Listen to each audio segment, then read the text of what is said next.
was on my way to Wyatt's to do some fishing on Monday, and as I drove just down that road, I saw a young man walking down the road, down by the side of the highway, and I thought, wow, that one looks like he needs a ride.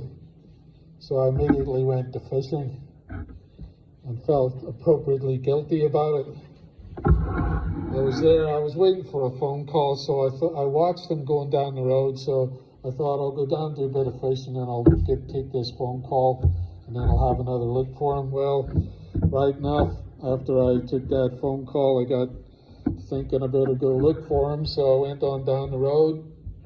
He was like 2 or 3 miles down the road, so I pulled over and I said, "Where are you going?" He said, "Rapid City." I thought, wow, he's got a walk in front of him.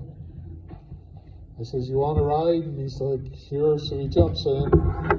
He says, "How come you're walking?" He says, "My car broke down in Bell, and Buddy was meant to pick me up in Fruitdale, but he's not going to be there, so I need to get the Rapid." I said, "Well, I'll give you a ride."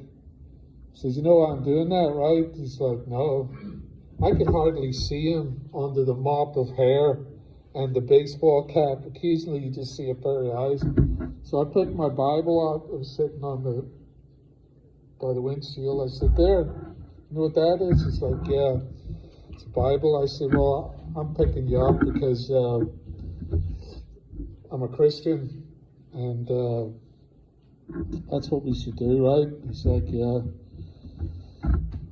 He said, "I know God is real." I was like, "Okay." He says, "How do you know that?" He says, "Because I was praying when I was walking down that road that God would send someone to pick me up." I was like, "Well, here we are." And I said, "All the way from Ireland as well. That's good service, right?" I started laughing.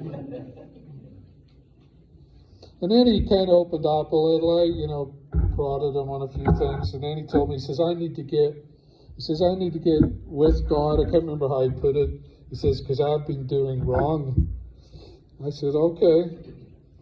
And then I asked him about some of the things he'd been doing, and they weren't good. I says, "Why do you keep doing these things?" He says, "Because I love the thrill of it. I love the thrill of the life that I'm living." I said, "Well, you could get yourself into an airplane, jump out without a parachute. You'll have a really good thrill then. I mean, it will not last very long as you're on your way down, because that's what's happening with you now. You're going to bottom out." And then we talked about the resurrection, because he told me that his dad had died when he was 7 years old.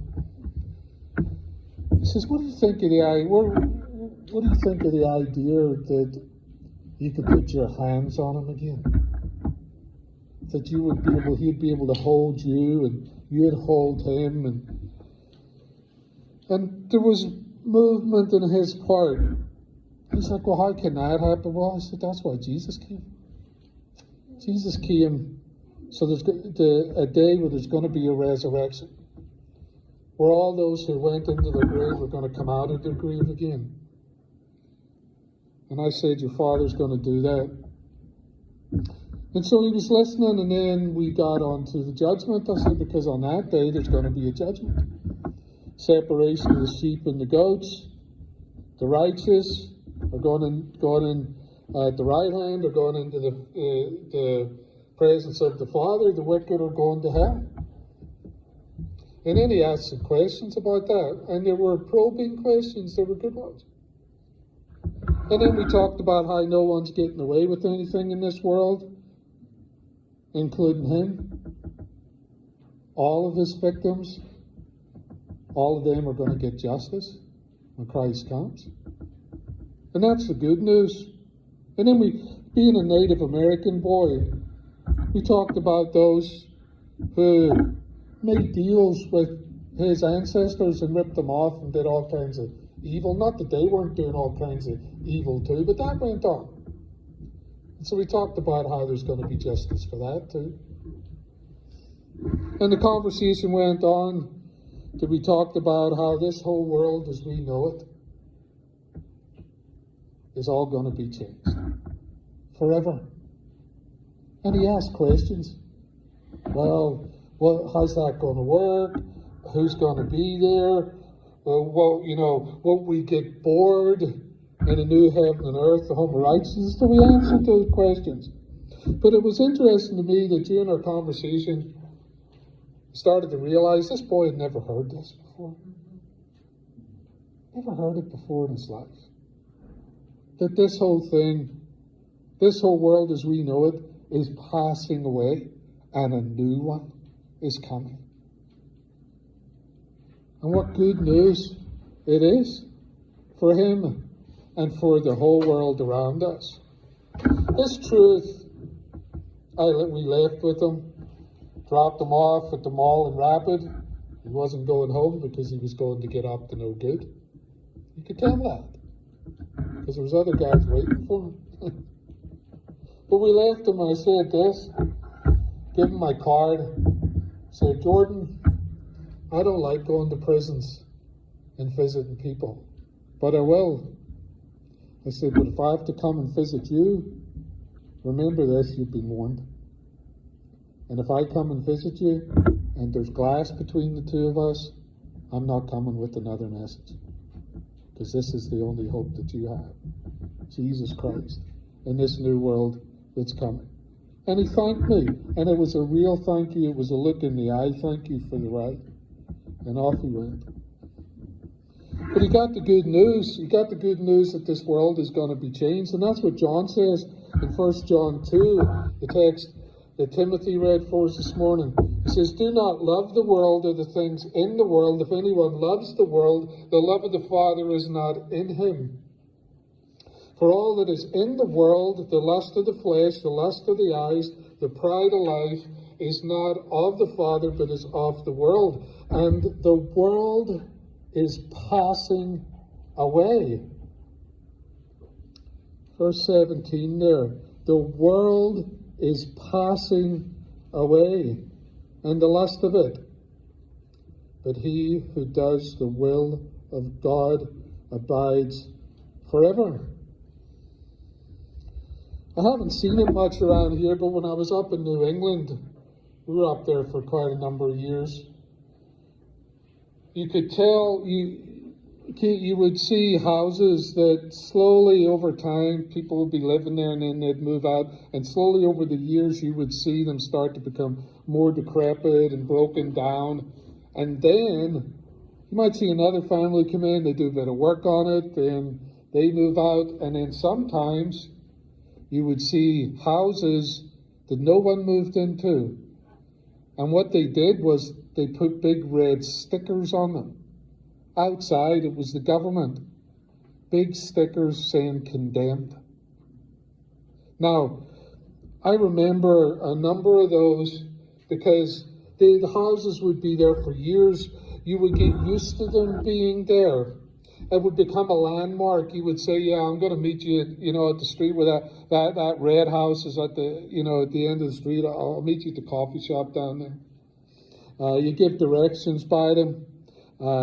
Even you'd see kids and all playing around them, even if they had the red stickers there for years. They would sit there. And then one day, you would drive by, and they were gone. They were gone. Government takes its time on doing things, right? They condemned it for years, but eventually somebody got to the job, and overnight, it would be gone. All there would be is a foundation. This present world system that we live in, this very minute today, is condemned. It's condemned by God. And it's all going. It's all going to be demolished. And the time is coming when Christ is coming to do that. It's not the earth itself when he talks about the world. He's talking about the wicked world system. He's talking about, and we need to think about what that means.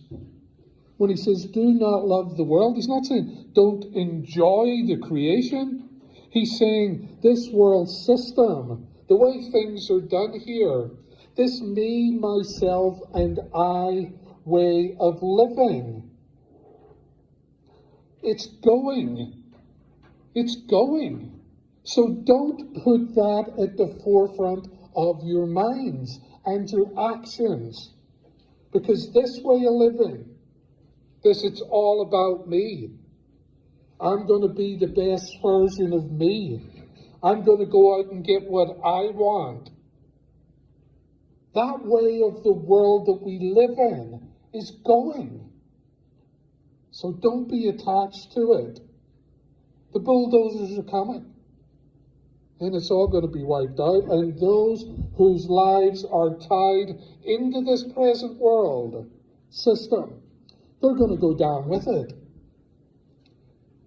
It's like setting up your home in a condemned building. Total foolishness. Because that building's going to be wiped out. Someone says, well, it doesn't look that way. It doesn't feel that way. It seems like this way of life is going to go on forever, but it's not. It's not. God is coming to change everything. There's many people, as I go out and about, they hear my accent, they ask me where I'm from, they say, from out of town. I say, I'm from Ireland. They're like, always wanted to go to Ireland. I could make a lot of money selling tickets to Ireland. The amount of people that I meet that want to go to Ireland, and my response to them is this. I say, well, you better go soon, because it's going. Like, what do you mean? I says, oh, Ireland is going. Ireland is on its way out. And if we have time, we'll talk about what the great European project is, the United States of Europe, trying to establish a world power there to rival the United States of America, and how what they're doing is they're transplanting people from the third world all over Ireland and all over Europe. I mean, they're putting 300 African guys, 300, into a town of maybe 1,300 people, all the way down. Every little town on the coast of Ireland is being transplanted. They're calling it the new plantation. And now Irish, and this is happening all over the world, and not only in Ireland, but now the Irish patriots have realized those who were supposed to be for us have sold us out for the power that flows from Brussels and then whatever's behind Brussels. Now they're killing Ireland, and it's nearly gone. Ireland is a nice country, and it was a good country at one time. I hope that it survives, but it doesn't look good for them at the minute. But when it comes to the big biblical picture, it's passing away anyhow. It's all passing away. I think the United States of America is good. I think we're blessed to live in this country. I think we have more blessings than we can imagine. And in trying to enjoy them all. God has blessed us with abundance of food in this country, abundance of land, abundance of resources, law and order. Well, the list could go on and on. We hope, and I hope, that God has got good plans for this country.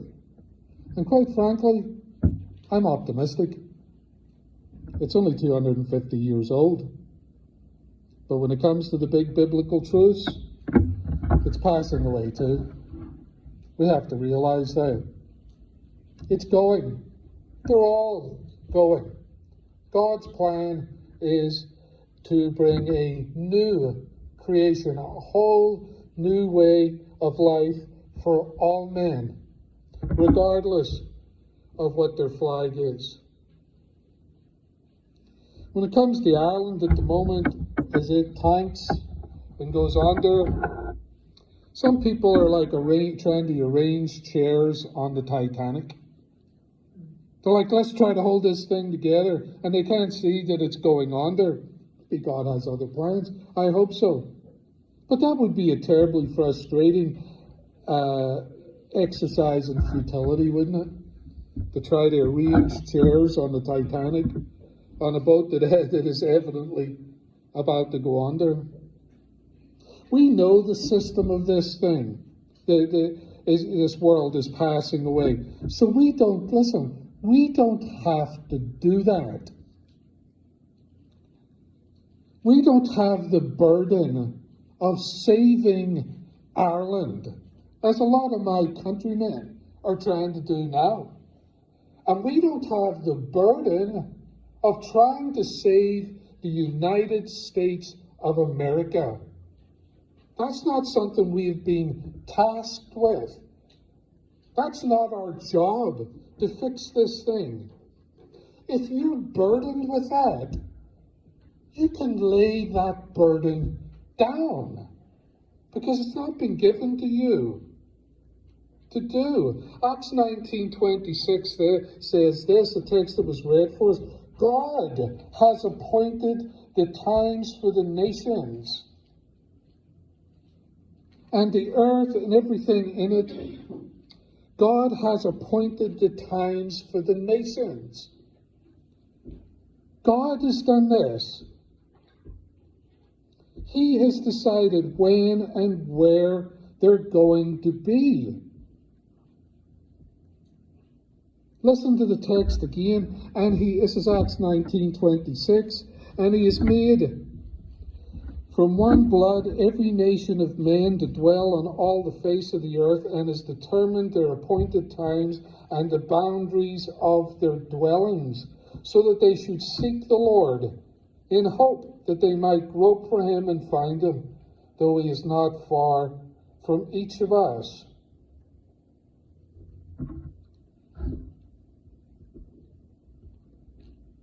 So, we have to start with what God is doing and how he's arranged things when it comes to the nations. The earth and everything in it is God's. And that includes all of mankind. The nations are God's. They belong to him. The governments,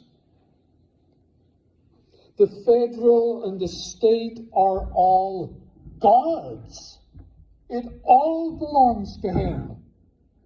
And we, as families and individuals, and you yourself, belong to God. It's all his. It's all God's. And it's God's responsibility to keep it all floating. Not us, but him, and him alone. He's the one who's appointed the times for the nations. He's the one that holds it all together. That's the big picture. And if he says we float, we float. And if he says you're going under, you're done. You're done, regardless of what we do. But we know this, and we know this is a fact. Regardless of what happens, God has condemned this world system, this me, myself, and I, and he's coming to make it all new in Christ.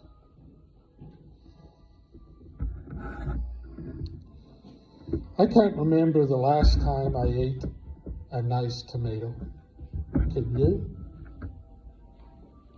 You probably grew it yourself. You didn't get it from Walmart. If you You can get good ones at Walmart now? Okay. I was about to just finish this whole sermon here. My whole point depends on this. Easy. If you get them from Walmart, they look good. They slice good. They hold up pretty well. And then you bite into it, and it's tasteless. It's absolutely tasteless. And the strawberries are the same. The blueberries are the same. Listen, we broke tomatoes.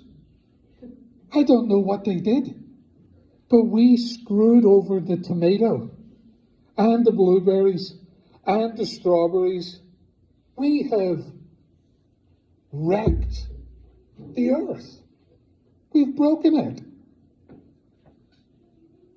The good news is that when Christ comes and this new way of life comes, even the poor tomato is going to get justice. We're told in Romans 8, 19 through 23, we're told this, for the creation, listen, the creation waits with eager longing for the revealing of the sons of God, for the creation was subject to futility, not willingly, but because of him who subjected it, in hope that the creation itself will be set free from its bondage to corruption and obtain the freedom of the glory of the children of God. That's the good news. This world system is passing away, but a better one is coming, where everything, down to that poor tomato, is going to be made right by God. In this new life, there's not going to be any more credit card bills. There's not going to be any more mortgage payments. There's not going to be any more elections. There's not going to be any more political campaigns. There's not going to be any more taxes. Not going to be any more financial troubles. There's not going to be any more sickness. There's not going to be any more sadness.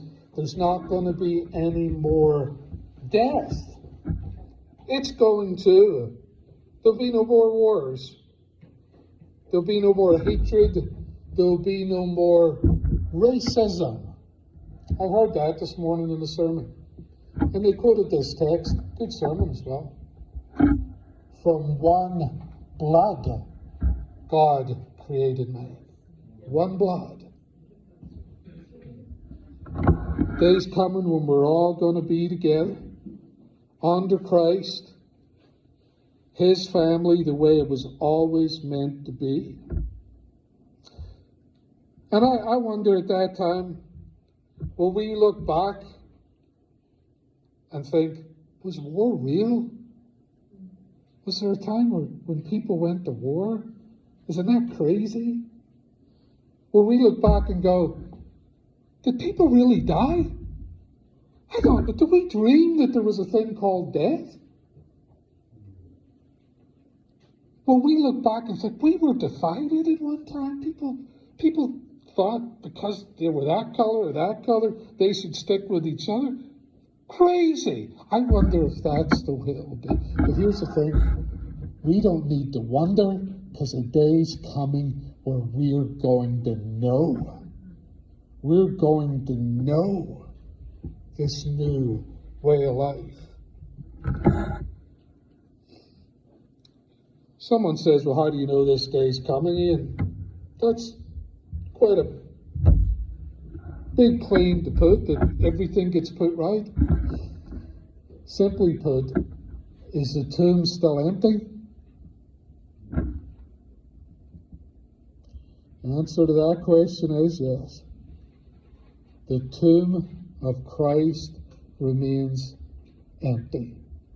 And as it remains empty, it says to us that he who they crucified 2,000 years ago rose from the dead, ascended to the right hand of the Father, and is coming again to raise all men from the dead. and to judge humanity, separating them as simply as the sheep from the goats, and to usher in this new creation, this new heaven and earth, the home of righteousness. And listen, some people haven't heard this news. We're not in the country-saving business, be it Ireland, the United States of America. We're not in the earth-saving business.